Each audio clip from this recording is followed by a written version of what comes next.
లేఖనం తెలియజేస్తుంది. అద్భుతంగా, ఆశ్చర్యకరంగా భక్తుడైన దావీదు ప్రార్థన చేస్తున్నాడు. భక్తుడైన దావీదు దేవుని స్తుతిస్తున్నాడు. భక్తుడైన దావీదు దేవుని గణపరుస్తున్నాడు. ప్రభు సన్నిధానముల ముందుకు కొనసాగించే వ్యక్తిగా, దేవుని ఆరాధించే వ్యక్తిగా, దేవుని స్తుతించే వ్యక్తిగా దేవుడు చక్కగా మనకు తెలియజేస్తున్నాడు. ప్రియులారా, దేవుని లేఖనం తెలియజేస్తుంది 61వ కీర్తన మొదటి వచనంలో అద్భుతమైన మాట. దేవా నా మొర ఆలకింపుము, నా ప్రార్థనకు చెవి ఎగ్గుము.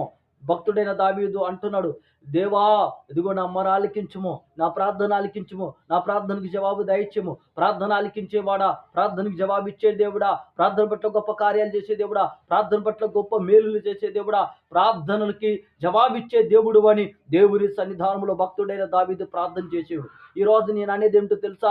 ఏలియా ప్రార్థన ఆలకించిన దేవుడు, ఎలీసా ప్రార్థన ఆలకించిన దేవుడు, యాకోబు ప్రార్థన ఆలకించిన దేవుడు, అబ్రహాం ప్రార్థన ఆలకించిన దేవుడు.